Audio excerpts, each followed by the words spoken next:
Welcome to One Verse. Each participant has 4 minutes to expound on a random Bible verse. They don't know what the verse is ahead of time. And on this episode, we have Todd Hostetler, pastor of City on a Hill Teaching Center, and Jeff Millslegel, program director at WLMB. Jeff, this time you will go first. Gentlemen, this is the first for discussion.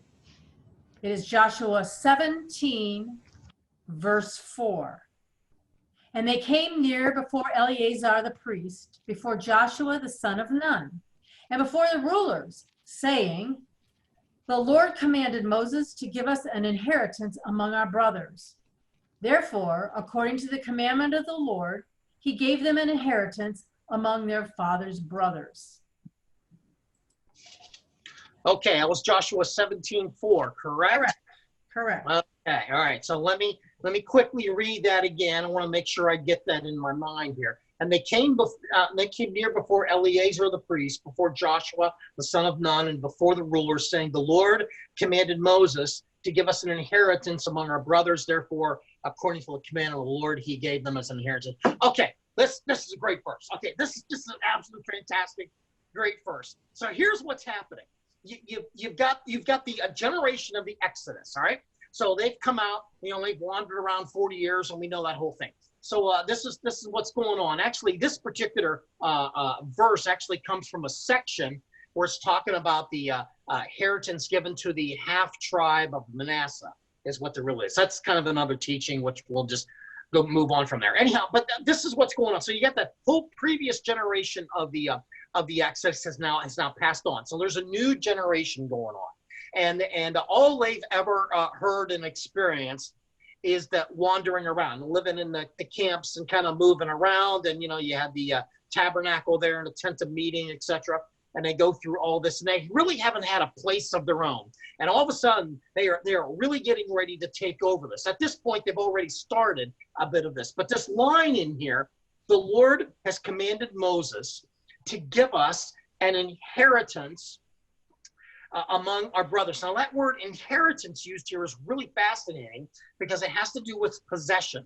And it actually is we tend to think of inheritance as just something that's just, you just survived longer than your parents or the previous ancestor that had something. In fact, the chair I'm using right now is something I inherited from my grandparents. I didn't have to do anything to get this, all right? I just lived long enough and I got the thing. That's not really the meaning of this word here. It's a little more active. In fact, it's quite active. And it has to do with going out there and possessing something. And we see that this was always a bit of a problem for Israel. Sometimes they did this very well, and they went and they possessed the actual land that they were supposed to. Other times, even though it was their right to do that, it was an inheritance given to them by the Lord, they just struggled with being able to pull this off. But here Joshua is giving them this command. They came near before the priest. So that the priest is, Eleazar is one of the priests of the Lord here, before Joshua, son of Nun. So they're all gathered together and before the rulers. So you have the leadership there of ancient Israel all together. And the Lord commanded Moses to give us this inheritance. So they're basically repeating to everybody, remember, this new generation, saying, we have an inheritance. It's something God has given to us. It is our right to go after this. So we need to actively go out and pursue this. Now, here's a big problem many of us New Testament believers have. We tend to just sit back and become very lax and become very passive in this thing. And the Lord's saying, no, you need to go out there and possess this thing. Go out there and go get it. It's yours. That's what we're supposed to do. Now, I understand we're all, kind of in submission to God's will in our life and his sovereignty rules, and I understand all that. But so many times we are in such a mode of passivity when what they're talking about here is, let's go out here and we're going to take this inheritance. God has given it to us, and it's something we should aggressively go after and not just sink back and just kind of let things happen to us. So anyhow, that's kind of my thoughts on that. This is a wonderful passage there in Joshua. What do you got there for us, Todd?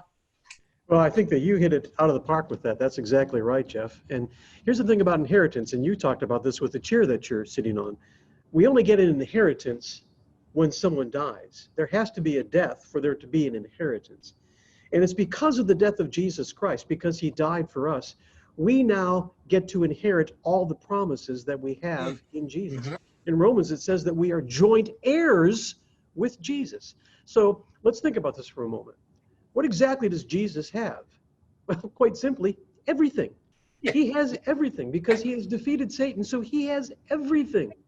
And since it says in Romans chapter 8, verse number 17, that we are joint heirs with Jesus, that means what he has, we share. It's ours as well. So in Jesus, we have everything. My wife and I, when we first got married, well, we still do today, I assume. I don't really mess with the checking account, so this is going to be revealing. But I'm assuming that our checking account has both Donna's name and my name on it. So either one of us could go in there and write checks because the money is there. She can get it. It's ours. She can get it, and so can I.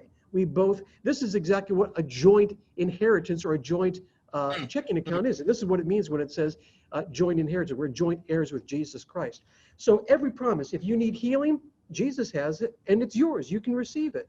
If you need a job, if you need a resolution of a family member, if you're dealing with oppression or depression, whatever it is that you need of today, Jesus has already gotten it. He has already paid the price for it. He has it. And because you're a joint heir with Jesus, it is yours too. Because Jesus died, he paid the price for sin. Because there was a death, there can be an inheritance. And then as Jeff said, boy, he really hit it out of the park with that. Inheritance means it's ours. Now, in this verse, in Joshua 17, the Israelites knew and understood that they had something that was given to them. They understood it was theirs, and now they had to go out and get it. As Jeff said, they didn't do a good job in doing that. In fact, the promised land was never fully possessed by the Israelites. So the key for us is you need to understand that you have an inheritance in Jesus Christ. You're joint heirs with him in everything. Know that. The Israelites knew that.